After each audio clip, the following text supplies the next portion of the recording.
नमस्कार, आप देख रहे हैं दक्षिण पंथ और मैं हूं राजन झा। आज बात करेंगे उत्तराखंड के हल्द्वानी में कट्टरपंथी ज़ॉम्बीज़ द्वारा किए गए उपद्रव और हिंसा पर। परंतु उसके पहले आपको एक अपडेट दे दें कि लोगों को दंगों के लिए भड़काने वाले मौलाना तौकीर रजा को पुलिस ने हिरासत में ले लिया है।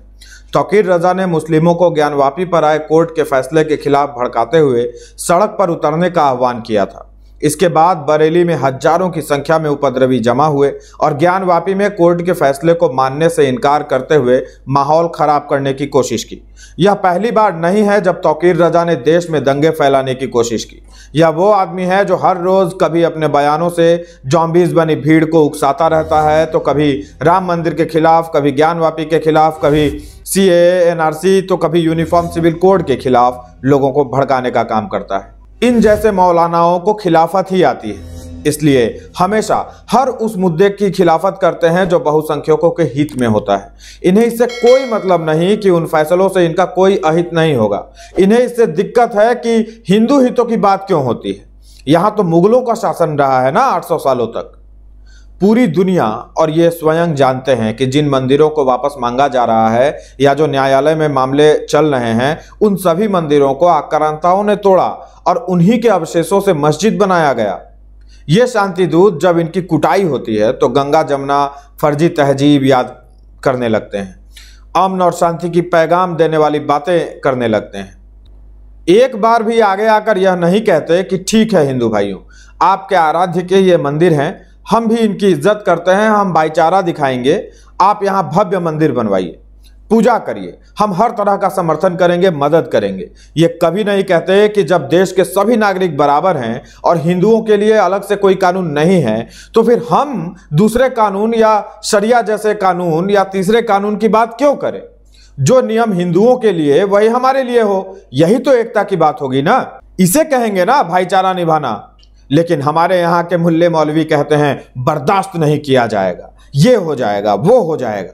अभी हल्द्वानी पर मौलाना तौकीर रजा ने जो कहा वह सोच समझकर दिया जाने वाला भड़काऊ बयान था, जिसका एक ही मकसद है देश में अशांति फैला देना, हिंदुओं को डरा देना। क्योंकि हिंदू राम मंदिर निर्माण से उत्साहित हैं। मोदी जी ने पहले ही ऐलान कर दिया है कि तीसरे कार्यकाल में कठिन निर्णय लिए जाएंगे। इनकी फट के फ्लावर हो चुकी है।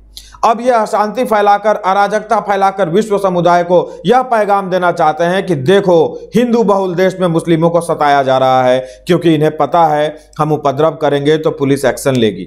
आप पहले सुनिए कि तौकीर रजा ने क्या कहा। किसी बुलडोजर को बर्दाश्त नहीं किया जाएगा। सुप्रीम कोर्ट अगर संज्ञान नहीं ले रहा है तो हम अपनी हिफाजत खुद करेंगे। हमें कानूनी अधिकार है, अगर हमारे ऊपर कोई हमलावर होता है तो हम उसको जान से मार दें। इस मौलाना को सुनिए और सोचिए कि हिंदू कितना बर्दाश्त कर रहे हैं। सबसे पहले घटना समझते हैं कि हुआ क्या पूरा जो हल्द्वानी में चल रहा है। हल्द्वानी में प्रशासन ने अवैध अतिक्रमण के खिलाफ अभियान चला रही थी। सरकारी जमीनों पर हो चुके अवैध कब्जों को हटाया जा रहा था। रेलवे और अन्य सरकारी जमीनों पर बने अवैध मकानों और अवैध धार्मिक स्थलों को हटाया जा रहा था। इसी क्रम में गुरुवार यानी 8 फरवरी को टीम वनफुलपुरा थाना इलाके के मालिक के बगीचे में पहुंची, ये जगह का नाम है, और अवैध रूप से बनी मस्जिद और मदरसे पर बुलडोजर चलाया गया। बस फिर क्या था, इस्लामिक कट्टरपंथियों की भीड़ इकट्ठी हुई और पुलिस पर पथराव किया जाने लगा। एक तरह से पूरी टीम पर हमला बोल दिया गया, जो पूरी टीम वहां अदालत के आदेश पर गई हुई थी। थाना घेर लिया गया, गाड़ियों को आग के हवाले कर दिया गया और जमकर पत्थरबाजी की गई। भीड़ इतनी उग्र थी कि कई जिलों की पुलिस फोर्स और पैरामिलिट्री को हल्द्वानी में लगाना पड़ा। सभी स्कूलों में छुट्टी घोषित कर दी गई है, कर्फ्यू लगा दिया गया है। मुख्यमंत्री पुष्कर सिंह धामी को उपद्रवियों को देखते ही गोली मारने के आदेश देने पड़े। घायल पुलिसकर्मियों की संख्या 200 से 250 बताई जा रही है।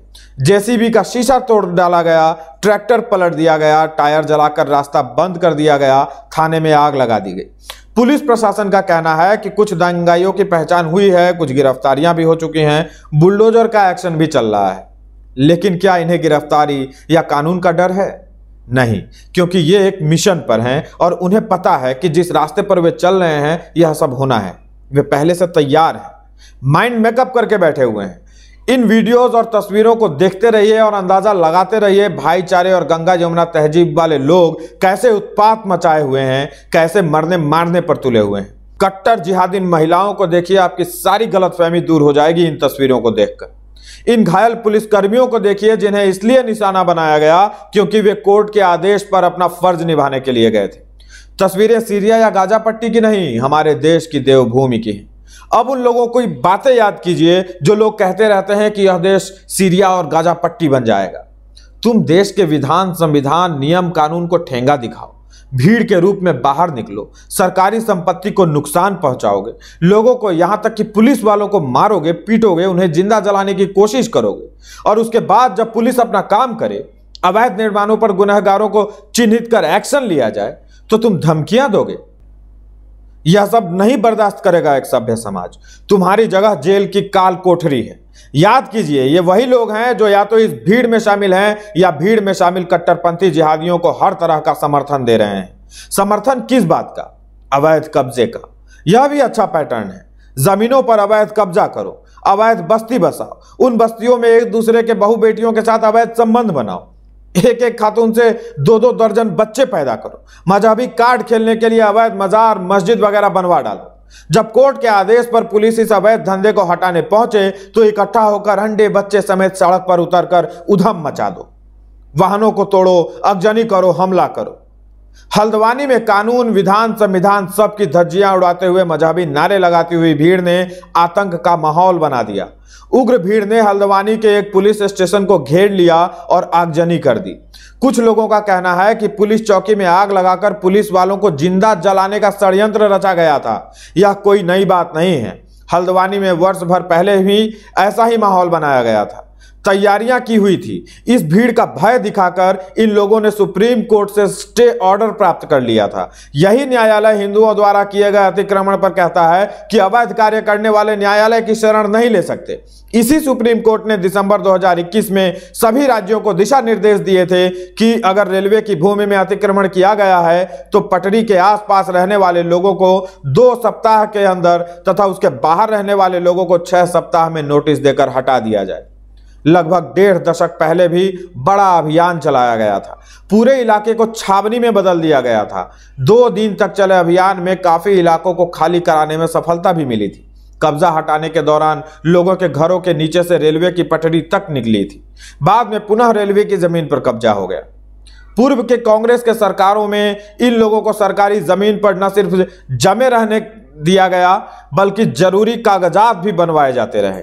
बदले में यहाँ के लोग कांग्रेस के उम्मीदवारों को एक मुश्त वोट देकर जिताने में अहम भूमिका अदा करते रहे।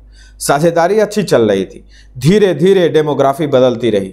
हिंदू कम होने लगे और मुस्लिमों की संख्या बढ़ने लगी। ऐसा देश के कई हिस्सों में हो रहा है, बिहार के सीमांचल में भी, जिस पर हमने अलग से वीडियो बनाया हुआ है। लिंक आपको डिस्क्रिप्शन बॉक्स में भी प्राप्त हो जाएगा। भीड़ का रूप लेकर ये ज़ॉम्बीज कभी सीएए का विरोध करते हैं, कभी एनआरसी का, तो कभी यूसीसी का। सोचिए, सीएए और एनआरसी हमारे देश के अस्थायी नागरिकों के लिए है ही नहीं, तो भी इन्हें इससे परेशानी होने लगती है। सोचिए, समान नागरिक संहिता सभी नागरिकों के लिए एक से कानून की बात करती है, तो भी इनको परेशानी है। ये सड़कों पर निकलते हैं। देश के विकास में इनका योगदान रत्ती भर नहीं निकलेगा, लेकिन सार्वजनिक संपत्तियों को नुकसान पहुंचाने और मुफ्त की मलाई चापने में सबसे आगे होते हैं। स्वीकार करने की जगह ये लोग दबाव की राजनीति करते हैं। अलग अलग गिरोह अलग अलग स्तर पर एक्टिव होगा। इसमें कन्वर्टेड मुल्ला शादाब चौहान जैसे लोग भी शामिल हैं। यह आदमी पहले सरकार के खिलाफ लिखना शुरू करता है, फिर लोगों को हो रही असुविधा के बहाने सरकार में कमियां निकालकर भाषा कठोर करता है। अब एक लेवल और ऊपर उठता है। अब ये लोगों को टैग करके उग्र भाषा का प्रयोग करता है, और आम लोगों को नहीं, सीएम स्तर के लोगों को, जैसे मार देंगे, काट देंगे, हम अल्लाह वाले लोग हैं, किसी से नहीं डरते, ये वो वगैरह वगैरह। ऐसा लगेगा अभी हाथ में तलवार पड़ जाए तो 7-8 को तो निपटा ही डालेगा एक बार में। असलियत यह है कि यह कभी घर से नहीं निकलेगा, दूसरों को उकसाएगा जरूर। बहुत जल्द इस भड़काऊ ज़ॉम्बी का इलाज भी पुलिस करेगी, लेकिन तब तक आप इसकी भाषा देखते रहिए। एक मौलाना खुलेआम एक देश के पूरे सिस्टम को चैलेंज कर रहा है, जिसके बारे में हमने शुरुआत में ही बात की। देवाधिदेव महादेव पर वर्षों तक कुल्ला करने वाले, हाथ पांव धोने वाले कह रहे हैं कि हम बर्दाश्त नहीं करेंगे। बर्दाश्त तो हिंदू कर रहे हैं, यह जानते हुए कि उनके भगवान का हर दिन अपमान हो रहा है। हाथ पांव धोए जा रहे हैं, जूठन फेंके जा रहे हैं, फिर भी हिंसक नहीं होते। कानून के रास्ते मंदिर मांग रहे हैं। पूरी दुनिया में अकेला उदाहरण भारत है जहां बहुसंख्यक न्याय के रास्ते पर चलते हैं। अन्यथा यही चीन और पाकिस्तान में बहुसंख्यक अपनी बात कैसे मनवाते हैं सब जानते हैं। यह हिंदुओं का नवजागरण काल है। नसीहत है कि कानून और कोर्ट में मानो। हमारी नज़र ज़ॉम्बीज़ के हरकतों और सोशल मीडिया पर किए जाने वाले पोस्ट पर रहेगी और आवश्यकता पड़ी तो इस पर और वीडियो बनाए जाएंगे। इस वीडियो में इतना ही। वीडियो को लाइक कर दीजिए, चैनल को सब्सक्राइब कर दीजिए। सभी नोटिफिकेशन मिलते रहें इसके लिए बेल आइकॉन भी दबा दीजिए। जुड़े रहने के लिए धन्यवाद, आभार।